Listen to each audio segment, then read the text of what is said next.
ओम श्री सतनाम साखी। जय श्री कृष्ण। परम श्रद्धेय सद्गुरु स्वामी शांति प्रकाश जी महाराज के सत्संग प्रवचनों का संकलन, सत्संग वर्खा भाग 12, प्रवचन 2, पार्ट 1। संतों की वाणी व्यर्थ नहीं होती।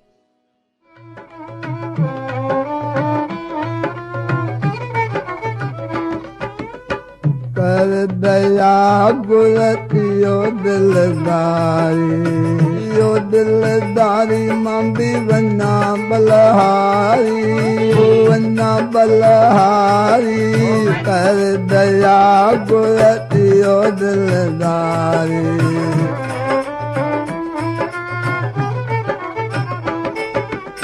शुभ कर्म जा साधन सिखारो, हरे हरे राम राम राधे राधे श्याम श्याम। रमैया रमैया रमैया वो रमैया, आप विघ्न कुल कष्ट निवारो। शरण विसारा तुझी मूरत मुरारी कर दया गुरतियो दिलदारी। गुरु महाराज ने अपने प्रवचन में कहा, प्रेमियों, आइए सभी मिलकर गुरु महाराज से प्रार्थना करें।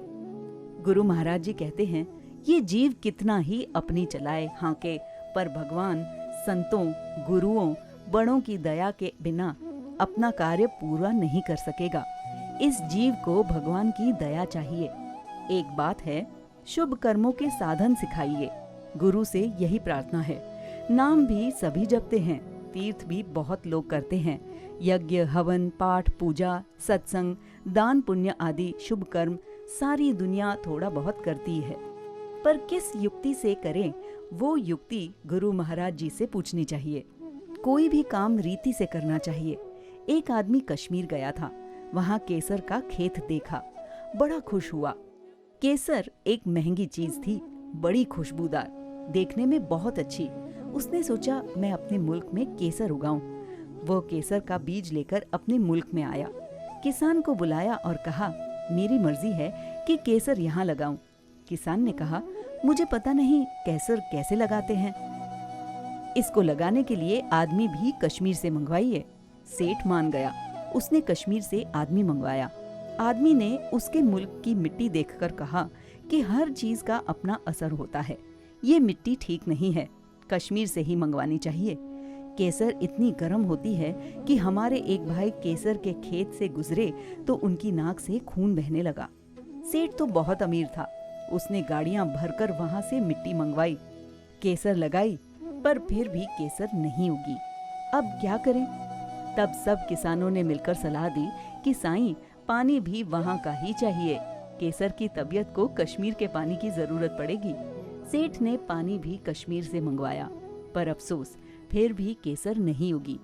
उसको बहुत अरमान हुआ कि केसर उगाने के लिए मिट्टी, पानी, बीज, यहाँ तक कि आदमी भी वहाँ से मंगवाए, पर फिर भी सफल नहीं हुआ। किसी ने सलाह दी, साईं, हवा भी वहीं की चाहिए। अब हवा कैसे आएगी? तो कहने का मतलब है कि हर एक कार्य में साधन उसके अनुकूल होना चाहिए। थोड़ी सी भी असावधानी होने से बीज नहीं लगेगा, अर्थात कार्य सिद्ध नहीं होगा। सद्गुरु स्वामी टेऊराम जी महाराज कहते हैं,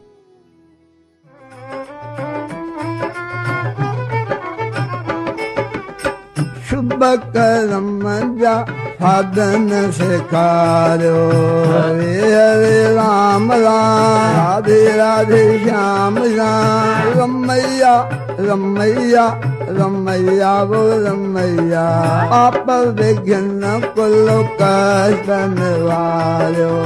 शरण विसारा तुझी मूरत मुरारी कर दया गुरतियो दिलदारी। गुरु महाराज ने आगे अपने सत्संग में बताया, एक सज्जन रास्ते से जा रहा था। उसने देखा कि एक किसान रो रहा है। उससे पूछा, अरे भाई, क्यों रो रहे हो? देखिए, दुखी व्यक्ति से यदि हालचाल पूछा जाए तो उसका आधा दुख दूर हो जाता है। यदि दवा दी जाए, पैसा दिया जाए या हमदर्दी दिखाई जाए तो अहो भाग्य। परंतु सिर्फ हाल भाई बना जाए तो भी उसे कुछ सहारा मिल ही जाता है। उस सज्जन ने उससे पूछा, भाई क्यों रो रहे हो?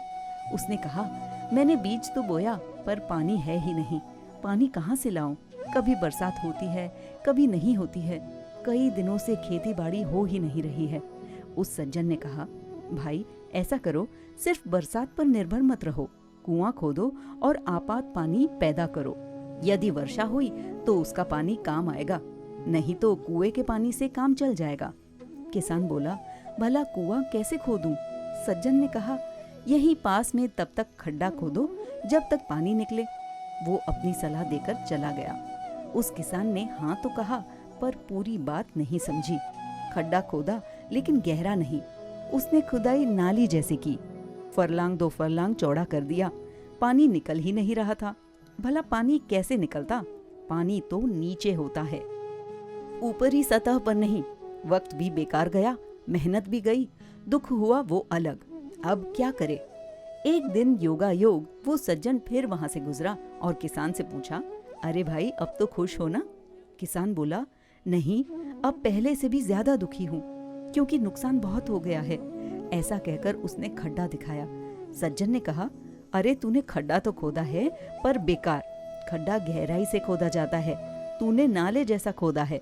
इस प्रकार तो सारी धरती की खुदाई करोगे तो भी पानी नहीं निकलेगा। गुरु महाराज जी कहते हैं, देखिए ये युक्ति है और ये मिलती है अक्लमंद के पास। बोलो सतगुरुदेव भगवान की जय।